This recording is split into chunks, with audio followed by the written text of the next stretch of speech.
gente vai começar com uma nova reunião de integrantes da bancada federal do Amazonas em Brasília, a bancada no Congresso, que se reuniu na tarde dessa terça-feira para tratar novamente daqueles decretos do governo federal que promovem mudanças tributárias meio que na marra e acabam por prejudicar a competitividade da Zona Franca. Nós temos já uma decisão liminar, em caráter liminar, que é uma medida cautelar concedida pelo ministro Alexandre de Moraes, que suspende imediatamente os efeitos que prejudicam a Zona Franca, mantém ali o corte do IPI para outros estados brasileiros, mas excepcionalizando produtos da Zona Franca, até que a ação seja julgada em definitivo no Congresso. O que nós tivemos ontem nessa reunião, hein, Rose? O que você traz de informação para a gente sobre esse novo encontro para tentar ajustar as coisas?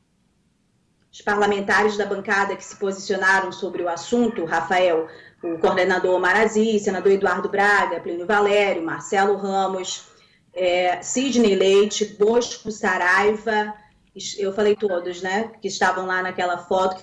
foi divulgada por todos eles. Então, o que eles divulgaram em relação a essas reuniões? A primeira foi uma reunião da bancada em si, nem todos estiveram presentes, inclusive o presidente e vice-presidente da Câmara, que é presidente em exercício, Marcelo Ramos, também estava ausente porque estava presidindo uma outra sessão na Câmara naquele momento. Mas eles fizeram uma reunião para estabelecer estratégias de atuação em relação a estes decretos. O que há neste momento, que é muito importante, é uma decisão liminar, mas há a possibilidade, e com certeza esse é o caminho natural, que esta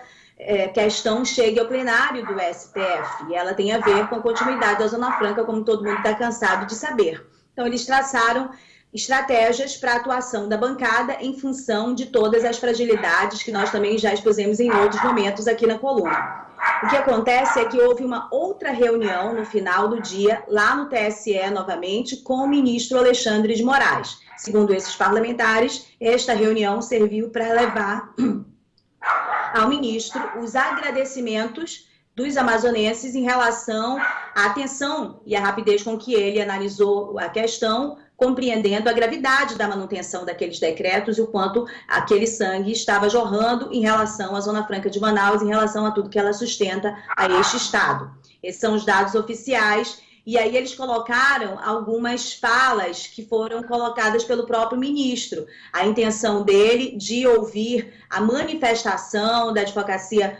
Geral da União, da Procuradoria da República em relação ao caso, para analisar o voto que ele deve levar ao plenário. Além disso, a intenção de realizar uma audiência pública a respeito da importância do assunto e de quanto ele tem a ver com a economia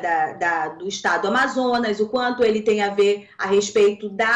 do que a Constituição defende para a Zona Franca de Manaus e da importância também em relação ao meio ambiente. Algumas dessas questões já foram colocadas em outros julgamentos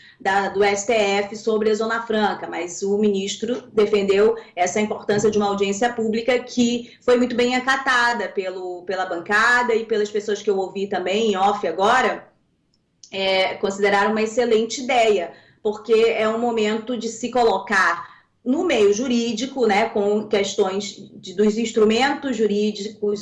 os argumentos jurídicos favoráveis à Zona Franca e também uma espécie de vitrine de convencimento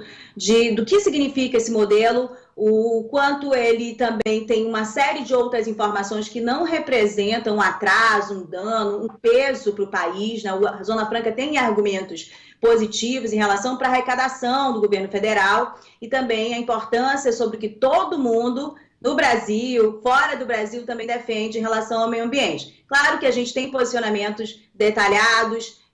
sobre algumas críticas de que algumas agressões ao meio ambiente ocorrem em que pese a Zona Franca representar significativamente,